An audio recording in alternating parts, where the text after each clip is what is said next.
여러분 안녕하세요. 클레어의 잘군요 클레어입니다. 여러분 지금 당장 코로나 백신이 개발이 됐다고 하면 여러분 지금 당장 코로나 백신 맞으시겠습니까? 코로나 백신 지금 중국과 러시아에서는 부분적인 사용까지 허용을 한 단계까지 왔는데 그동안 잘 알려지지 않았던 코로나 백신 임상 실험에 관련된 숨겨진 이야기, 우리 모두가 알아야 될 이야기 클레어가 오늘 전해드리도록 하겠습니다. 네, 여러분 사실 코로나 터지자마자 사람들이 제일 먼저 얘기한 게 코로나 백신이었잖아요. 그래서 전 세계 모든 사람이 오매불망 지금 코로나 백신을 기다리고 있는데 여러분 그 백신 개발이 그렇게 쉬운 게 아니라는 얘기는 어디서 많이 들어보셨을 거예요. 근데 저도 이제 코로나 터지자마자 백신 관련주가 뭐 급등을 하고 어쩌고 너무 말이 많았는데 사실 잘 보지 않았던 이유가 너무 요원한 이야기 같아가지고 지금 당장 발병한 사람들 치료하기도 바쁜데 백신이 과연 빨리 개발이 될까? 그리고 중국이나 러시아에서 설레발 치는 거 보니까 과연 저게 안전할까? 아마 저랑 다들 비슷한 의구심과 걱정을 가지고 보셨을 것 같은데 복스닷컴이라는 뉴스 사이트가 있어요. 저는 복스닷컴과 뉴욕타임즈, CNN, BBC 등등등 여러 기사들을 다 합쳐서 코로나 백신 어디까지 왔는가? 그리고 과연 안전한가? 효과는 입증이 되었는가에 대한 이야기를 해드리려고 합니다. CNN에서 모더나와 화이자가 3상 마지막 임상실험 단계에 도입을 했다는 얘기를 하면서 코로나 백신은 한 번이 아니고 2번을 맞아야 된다. 2회차 백신. 근데 사실 뭐 2회를 맞는 건 그렇게 낯선 일이 아니에요. 다른 예방접종 보면은 2번에 나눠서 맞는 것도 많고 아이들은 뭐 몇 년에 걸쳐서 맞는 것도 많거든요. 근데 이 CNN에서 이걸 기사를 쓰면서 이게 진짜 어려운 이유가 뭐냐면 미국의 인구만 해도 3억 3천만 명인데 그러면은 사실은 백신의 약이 6억 6천 개가 필요하죠. 그러면 6억 6천 개에 해당하는 주사기 그리고 뭐 소독약, 의료진 뭐 그다음에 병원 자체 맞을 수 있는 보건소나 병원이란 시설 자체 이 모든 걸 조달하고 유통하는 데만 해도 인류 역사상 가장 복잡하고 어려운 예방접종이 될 거다라고 얘기를 했어요. 그래서 그들이 제일 걱정했던 것 중에 하나가 또 뭐냐면 지금 사실 최전선에 있는 의료진들이 보호장구랑 그다음에 마스크도 없어가지고 간호사들이 되게 많이 걸리고 죽고 미국에서 그랬잖아요. 그러면서 이제 지금 있는 보호장구도 제대로 지급이 안 되는데 백신이 개발된다고 한들 그게 제대로 미국 전역에서 보급이 되겠느냐 그걸 되게 걱정을 하는 기사를 보면서 제 머릿속에서 떠오른 생각은 우리나라는 백신만 안전하게 개발이 되면 행정력, 준비성, 민첩성, 또 성숙한 국민의식 등등등 해서 뭐 그런 거야 다 부수적인 거니까 안정성과 효능성만 검증이 되면 우리나라는 문제 없을 텐데? 2회차? 3회차도 문제 없을 텐데? 지금 뭐 마스크 대란도 끝났고 하는 거 보면 우리나라는 물론 훨씬 규모가 작은 나라긴 하죠. 인구도 훨씬 적고 나라도 작지만 어쨌든 우리나라 국민성 보면은 그런 게 문제가 되진 않는다. 그러면 진짜로 코로나 백신에 문제가 되는 건 뭘까를 생각하고 있는데 마침 이 복스닷컴이라는 뉴스 사이트에서 이 3상 임상 단계에 대해서 콕 집어가지고 이게 왜 위험한가에 대한 그 특별 기사를 냈어요. 복스닷컴은 약간 제가 초반에도 많이 인용을 했었는데 심층 취재를 많이 하는 약간 좀 리버럴한 쪽이긴 한데 기획 기사, 그다음에 리포트 취재, 그다음에 탐사 취재 이런 걸 많이 하는 아주 젊은 미디어입니다. 그래서 여러분 오늘 영상에 제가 이 코로나 백신 개발 과정에 대한 설명을 좀 해드리고 그리고 과연 코로나 백신 임상 실험에 참가하는 참가자들은 누군지 그리고 나도 참가할 수 있나? 그리고 참가하면 돈을 얼마나 받지? 뭐 이런 등등의 궁금증도 같이 해결해 드리겠습니다. 여러분의 구독과 좋아요 그리고 응원 댓글 여러분이 알고 싶은 이야기 저한테 댓글 알려주시면 제가 또 기사를 열심히 찾아보고 자료를 열심히 찾아보도록 하겠습니다. 자 여러분 근데 오늘 이 백신이 과연 안전한가 백신이 어떻게 개발이 되는가를 보시려면 과정을 조금 아셔야 되는데 프리클리니컬 단계라고 해가지고 페이스 1, 2까지는 그 실험실과 동물 그 다음에 세포 주입 해서 거기서 안정성 테스트를 해요. 요거는 사실 되게 짧게 걸리고 3단계가 페이즈 3라고 하는 이 3단계가 제일 어려운데 이게 뭐냐면 이 3단계 임상 실험은 원래 어떻게 진행이 되냐면 임상 실험에 참가하는 실험 참가자들을 두 그룹으로 나눠요. 그래서 첫 번째 그룹은 백신을 맞고 두 번째 그룹은 플라시보를 맞습니다. 일명 설탕약이라고 하는 거 아시죠, 여러분? 그러니까 두 그룹은 다 자신이 백신을 맞았다고 생각을 하게 돼요.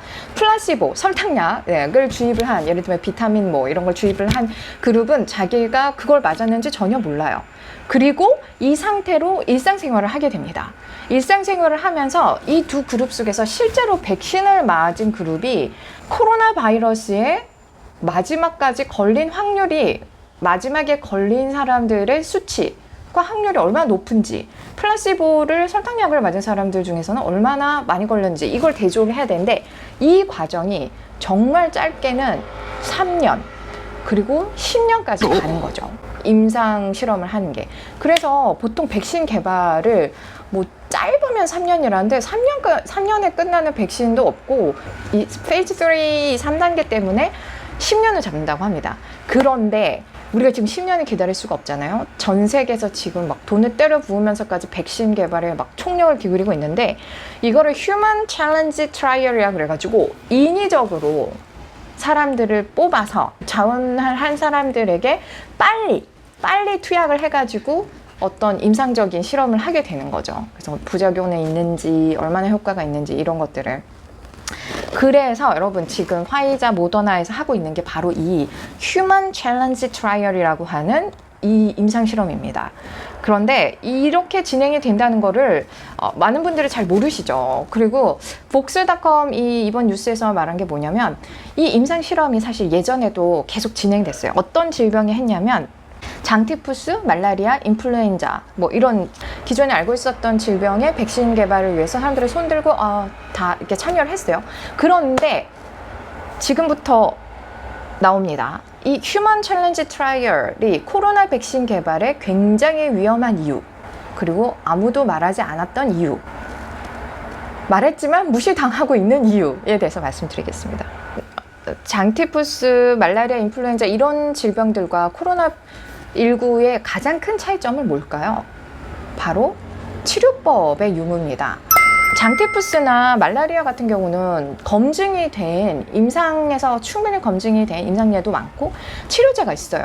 그래서 이거를 진행을 했고 지금까지 단 한 명의 희생자도 없었다고 합니다. 이 휴먼 챌린지를 하는 동안에. 그런데 여러분 아시다시피 코로나19는 지금 치료제도 같이 개발을 하고 있잖아요. 검증이 된 치료제가 없단 말입니다. 지금 제한적으로 쓰고 있는 게 있긴 하지만 그것도 아주 지금 즉각적으로 완벽한 임상 실험을 거친 게 아니죠. 그래서 어떻게 했냐? 치료제가 개발되지 않은 이 코로나19의 휴먼 챌린지에 지원하는 사람들은 기저질환이 없는 젊은이들, 20대의 젊은 사람들만 샘플링을 하게 된 겁니다. 지금 현재 젊은이들이 140여 개국에서 약 3만 2천 명이 손을 들었어요. 나도 이 휴먼 챌린지 코로나 백신 임상 실험에 참여를 하겠다고. 이게 왜 문제가 되냐면 여러분 보세요. 원래 애초에 젊은이들은 뭐 면역 과다 반응을 일으키지 않는 한 사실은 치사율이 굉장히 낮죠. 여러분도 아시겠지만 고령자나 기저질환에 있는 나이 드신 분들한테 아주 치명타는 말이죠. 그래서 젊은이들을 샘플링을 해가지고 백신을 해서 실험 결과가 나왔어요. 이 사람들한테 문제가 없었어. 근데 고령자들은 과연 이 백신을 견딜 수 있을까요? 거기에 대한 샘플이 부족하다는 거고, 그리고 여러분 더 큰 문제는 뭐냐면 이 코로나 바이러스는 후유증이, 알려지지 않은 후유증이 지금 되게 심각하잖아요.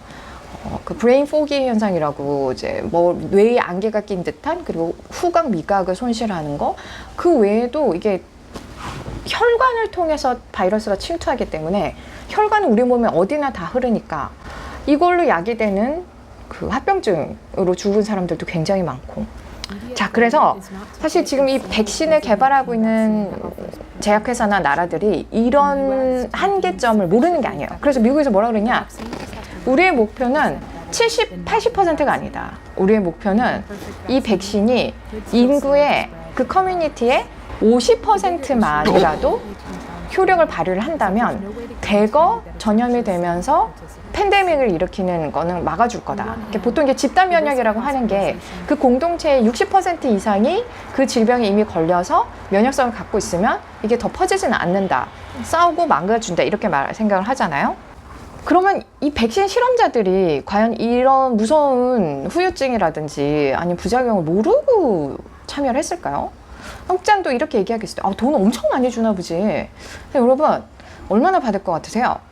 3상 임상 실험에 참여하는 실험자들의 피실험자들이 받는 돈이 그 페이즈마다 좀 다르긴 한데 보통 몇백 불, 그러니까 몇십만 원에서 진짜 많이 받으면 영국에서는 한 400만 원, 우린 돈으로 400만 원 정도 줬다고 합니다. 그러니까 여러분, 게다가 이 병에 만약에 여러분이 코로나 백신 개발에 참여했다가 병에 걸렸어요. 그럼 이 치료비를 제약회사에서 다 대줄 것 같죠? 아주 완벽하게 다 나을 때까지 모든 3차, 4차 후유증까지 책임져 주면서. 아니랍니다. 제약회사에서는 이 백신을 개발하는 제약회사에서는 피실험자가 가입된 보험회사에다가 돈을 지급을 한대요. 이 말인즉슨 여러분이 국가의료보험이 있거나 사의료보험이 없으면 여러분은 보험을 적용받지도 못하고 자기 돈 내고 치료를 해야 된다는 얘기죠. 너무 충격적이지 않습니까? 네. 그래서 여러분, 지금 이 영상에 보시면 전 세계 젊은이들이 이 사실을 알고도 부모님을 설득을 해서 자기가 코로나 백신 3상 임상 실험에 참여한 젊은이들이 있어요. 뭐라고 얘기하냐면 나는 아이도 없고 결혼도 안 했고 혼자 제 자신을 책임져야 되는 상황인데 정말 조금이라도 이 질병이 덜 위험해지는데 일조하고 싶다. 32665 네, 지금 이 뉴스에 나온 현재 그 시점까지 자원했던 임상실험에 자원했던 사람들의 숫자입니다. 전 세계 140여 개국에서. 이 32665, 32,665명이라는 숫자에는 내 몸에 작은 리스크를 더하면서 전 세계 사람들의 안전에 기여할 수 있다면 난 충분히 참여하고 싶다 라고 말하는 젊은이들의 희생이 그들의 아주 고귀한 마음이 들어가 있는 거죠. 자, 그래서 여러분 어떻게 생각하세요? 과연 이 코로나 백신 개발이 되면 맞아야 되나 안 맞아야 되나. 그러고 보니까 우리나라는 사실 3상 단계에 도입한 백신 개발사가 없어요. 우리는 셀트리온, GC 녹십자 이런 데 들어보셨죠? 치료제에 훨씬 더 개발에 힘을 쏟고 있는데 왜 백신 개발 안 하고 치료제 하지? 생각을 해보다가 이 뉴스 보고 나서 차라리 치료제가 빨리 나오는 게 낫겠다. 그래야 지금 이 3상 임상 실험에 들어간 실험자들도 치료제의 덕을 볼 거 아니에요. 그래서 치료제 개발이 먼저가 아닌가 하는 생각이 또 들기도 하더라고요. 근데 그만큼 여러분 백신이 완벽한 백신은 없지만 어느 정도의 효능을 구현을 한다고 하려면 10년이라는 세월을 지금 이렇게 해가지고 1년 6개월로 지금 전 세계에서 돈과 모든 자원을 때려 부어서 지금 동시에 하고 있는 거예요. 그러니까 3상 임상 실험과 제조 과정을 같이 합쳐 놓은 거죠. 지금 아시겠죠? 얼만큼 압축을 했는지. 그러니까 러시아에서는 스푸트니크라는 이름으로 최근에 뭐 이제 자기 딸도 맞췄다고 푸틴이 얘기했는데 이 3상 임상 실험 단계를 생략을 하고 낸 거예요. 그리고 지금 부랴부랴 하고 있어요. 그리고 애초에 뭐 2,000명 했다가 지금 4만 명으로 늘렸다고 합니다. 하도 욕을 먹어서 그랬겠죠.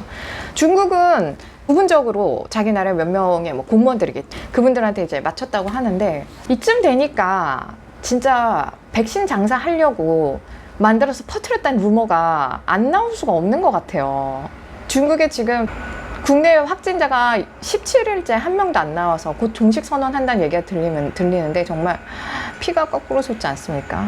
저는 개인적으로 너무 화딱지가 나가지고 정말 이게 어떻게 돌아가는 거지? 하는 생각이 안 들 수가 없습니다. 자, 여러분 오늘 백신에 관련된 얘기들을 종합해서 또 우리가 간과했던 부분들을 말씀을 드렸는데 여러분이 나중에 진짜로 코로나 백신이 나오면 인구의 50%만이라도 살려보겠다고 나온 불완전한 백신 여러분 맞으실 것인지 안 맞을 것인지에 대한 판단에 조금이라도 도움이 되었으면 합니다. 저는 한국에서 나오면 한국 제약회사에서 만들었다고 하면 맞으러 갈 것 같아요. 방구석에서 전 세계 인사이트를 전해드리는 클레어의 잘근육. 여러분의 구독과 좋아요, 응원 댓글은 저에게 정말 큰 힘이 됩니다. 여러분, stay healthy and stay tuned. See you!